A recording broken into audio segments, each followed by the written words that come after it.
Assalamualaikum warahmatullahi wabarakatuh. Hai teman-teman, kami dari kelompok 3, kelas X4B Ekstensi, Fakultas Bahasa dan Seni Universitas Indraprasta PGRI. Mata kuliah kajian puisi dengan dosen pengampu Sang Ngaji Niken Hapsari MPD.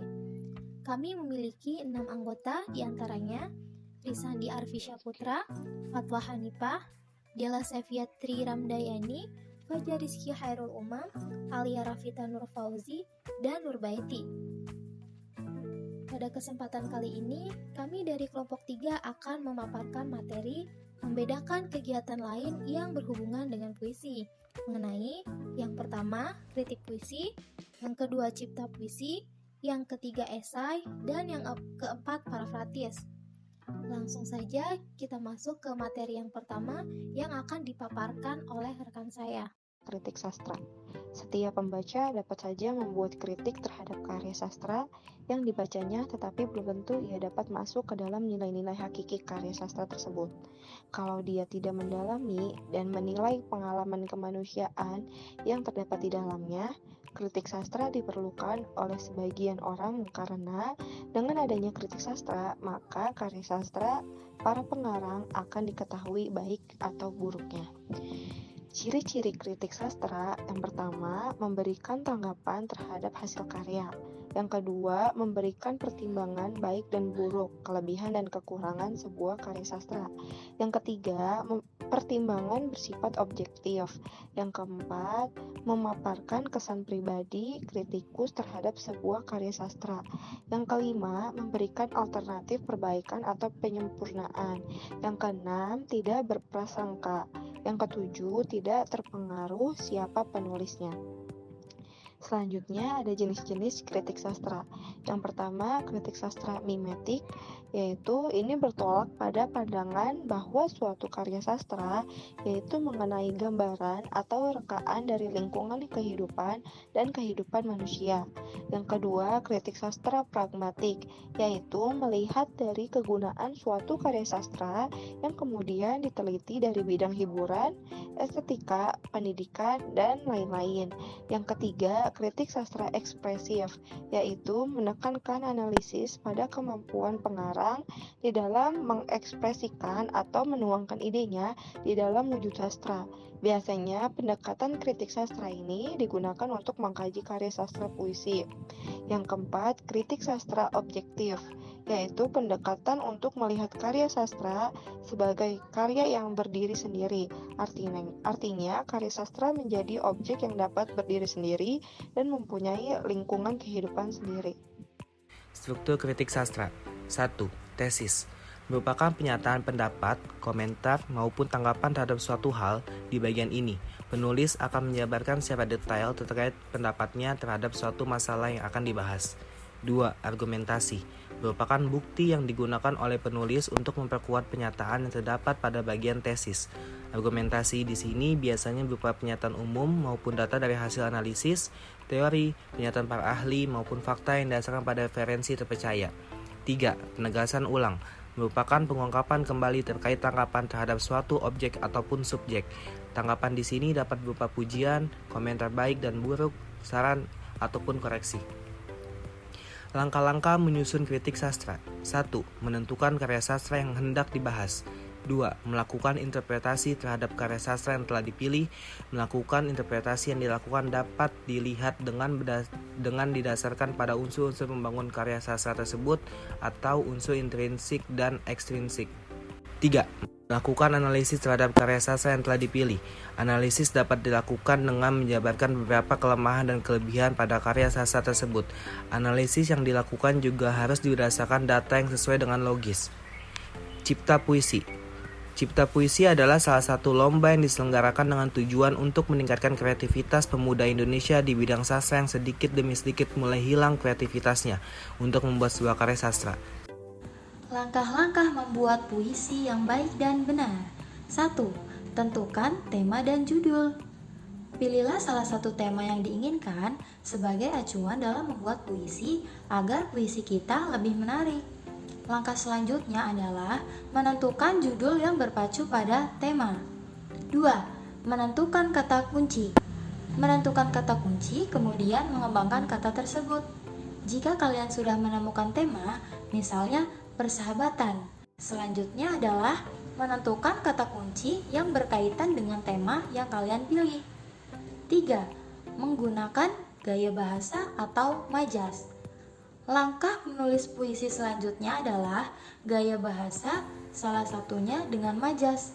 Misalnya, majas perbandingan atau majas metafora. 4. Kembangkan puisi semenarik mungkin atau imajinasi. Mengembangkan semua langkah yang telah dijelaskan tadi menjadi puisi yang indah. Susun kata-kata, larik-larik puisi menjadi bait-bait. Kembangkan menjadi sebuah puisi yang utuh dan bermakna. Kriteria penilaian lomba menulis cipta puisi. 1. Kesesuaian tema. Peserta harus bisa membuat puisi yang sesuai dengan tema, baik dari pemilihan kata maupun pesan yang disampaikan tidak boleh out of topic. Apalagi jika tema yang diangkat berkaitan dengan topik yang sedang menjadi pembahasan publik. Hal ini tentu dibutuhkan pengetahuan yang lebih dari tiap peserta. 2. Orisinalitas. Yang paling utama dalam pembuatan puisi adalah orisinalitas karya yang dihasilkan. Dengan banyaknya karya puisi yang sudah ada saat ini, bisa mempengaruhi seseorang untuk mengikuti atau meniru gaya bahasa yang sama. Hal inilah yang bakal dinilai oleh juri atau panitia, sehingga para peserta memang harus bisa mengolah ide-ide dari tema yang sudah ditentukan. 3. Keutuhan dan keselarasan. Adapun keutuhan dan keselarasan di sini, yaitu membuat tiap bait demi bait puisi, baris demi baris harus memiliki makna atau bobot yang tinggi. Jangan sampai puisi yang dibuat tidak memiliki makna, keutuhan, dan keselarasan antar baitnya. 4. Pemilihan diksi. Diksi atau gaya bahasa yang membuat puisi seperti memiliki nyawa. Tanpa adanya pemilihan gaya bahasa yang tepat, puisi akan terkesan biasa-biasa saja dan hambar. Jadi, seorang juri harus bisa menilai karya puisi peserta lomba dengan melihat pemilihan diksi yang digunakan serta kata yang digunakan harus tepat dan sesuai. 5. Isi puisi. Sebuah puisi harus dibuat dengan tema yang telah ditentukan oleh panitia lomba. Biasanya, isi dari puisi yang ingin disampaikan peserta harus tertulis jelas dan memiliki makna mendalam. Puisi esai. Menurut Denny J.A., puisi esai adalah puisi yang ditulis berdasarkan fakta peristiwa tertentu dan dituangkan dalam bahasa komunikasi yang mudah dipahami. Puisi esai membedakan dirinya dengan puisi lirik yang memang lebih sering ditulis berdasarkan imajinasi dan kerap menggunakan bahasa simbolik atau metafor-metafor yang sulit dipahami. Walaupun diangkat dari peristiwa faktual, puisi esai tetaplah fiksi. Puisi esai pada dasarnya adalah cerita pendek atau drama yang dipuisikan, sehingga bentuknya berupa puisi yang berbabak yang panjang. Pembawakan ini merupakan akibat dari adanya kisah dinamika karakter dan dinamika sebuah kenyataan sosial. Penanda khas dari puisi esai adalah adanya catatan kaki, keterangan faktual dan referensial mengenai segala bentuk penokohan dan latar peristiwa dapat diperiksa melalui catatan kaki. Di dalam puisi esai, catatan kaki berfungsi untuk mencegah terjadinya pemfaktaan hal-hal yang bersifat fiksi dan juga mencegah terjadinya pemfiksian dari hal-hal yang merupakan fakta. Setiap karya disajikan kepada halayak dengan konsep keindahan atau estetika tertentu yang muncul dalam beragam makna dengan konsep keindahan yang tidak monolitik. Konsep keindahan dalam puisi esai terletak pada keseluruhan bangunan puisi esai itu sendiri, termasuk struktur cerita yang ditampilkan dan pesan-pesan yang ingin disampaikan. Di ciri puisi esai, yang pertama adalah berbentuk prosa atau karangan bebas. Artinya dalam bentuk komunikasi tertulis berisi gagasan tertentu. Singkat, dapat dibaca dengan santai dalam waktu yang relatif singkat. Memiliki ciri khas. Seorang penulis esai yang baik memiliki karakter tulisan yang khas yang membedakannya dengan tulisan milik orang lain.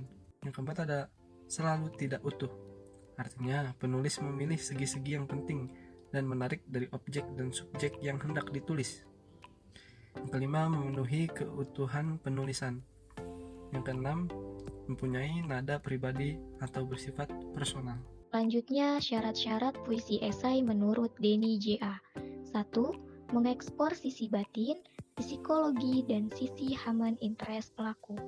2. Dituangkan dalam lirik dan bahasa yang diikhtiarkan puitik dan mudah dipahami. 3. Tak hanya memotret pengalaman batin individu, tapi juga konteks fakta sosialnya. Kehadiran catatan kaki dalam karangan menjadi sentral. 4. Diupayakan tak hanya menyentuh hati pembaca atau pemirsa, tapi juga dicoba menyajikan fakta sosialnya. Selanjutnya, pendekatan parafrastis. Pendekatan parafrastis adalah strategi pemahaman kandungan makna dalam suatu cipta sastra, dengan jalan mengungkapkan kembali gagasan yang disampaikan pengarang dengan menggunakan kata-kata maupun kalimat yang berbeda dengan kata-kata dan kalimat yang digunakan pengarangnya. Tujuan akhir dari penggunaan pendekatan parafrastis adalah untuk menyederhanakan pemakaian kata atau kalimat seorang pengarang, sehingga pembaca lebih mudah memahami kandungan makna yang terdapat dalam suatu cipta sastra tersebut. Selanjutnya, ciri-ciri parafrasa. 1. Bentuk tuturannya berbeda. 2. Makna tuturannya sama. 3. Substansi teksnya tidak berubah. 4. Cara penyampaiannya berbeda. Selanjutnya, parafrasa dapat berupa 1. Menyampaikan pokok pikiran dengan kalimat sendiri. 2. Menggunakan sinonim atau ungkapan sepadan. 3. Mengubah kalimat langsung menjadi tidak langsung. 4. Mengubah kalimat aktif menjadi pasif. 5. Menggunakan kata ganti orang untuk memperjelas. Parafrasa atau parafratis memiliki dua jenis, diantaranya yang pertama parafrasa terikat, yaitu mengubah puisi menjadi prosa dengan cara menambahkan atau menyisipkan sejumlah kata pada puisi, sehingga kalimat dalam puisi menjadi mudah dipahami. Yang kedua, parafrasa bebas, yaitu mengubah puisi menjadi prosa dengan kalimat sendiri. Kemudian ada langkah-langkah memparafrasakan puisi. Yang pertama, membaca atau mendengarkan pembacaan puisi dengan seksama. Yang kedua, memahami isi puisi secara utuh. Yang ketiga, menjelaskan kata-kata kias atau ungkapan dalam puisi. Yang keempat, menguraikan puisi menjadi bentuk prosa. Yang kelima, menyunting parafrasa. Dan yang keenam, menyampaikan parafrasa secara tulisan atau lisan. Kemudian ada prinsip pendekatan parafratis, yaitu yang pertama, gagasan yang sama dapat disampaikan lewat bentuk yang berbeda. Yang kedua, simbol-simbol yang bersifat konotatif dalam suatu cipta sastra dapat diganti dengan lambang atau bentuk lain yang tidak mengandung makna. Yang ketiga, kalimat-kalimat atau baris dalam suatu cipta sastra yang mengalami pelepasan dapat dikembalikan lagi kepada bentuk dasarnya. Dan yang keempat, pengungkapan kembali suatu gagasan yang sama dengan menggunakan media atau bentuk yang tidak sama oleh seorang pembaca akan mempertajam pemahaman gagasan yang diperoleh pembaca itu sendiri. Baik, sekian presentasi kami. Saya mewakili kelompok 3. Mohon maaf jika ada salah kata dalam penyampaian. Terima kasih. Wassalamualaikum warahmatullahi wabarakatuh.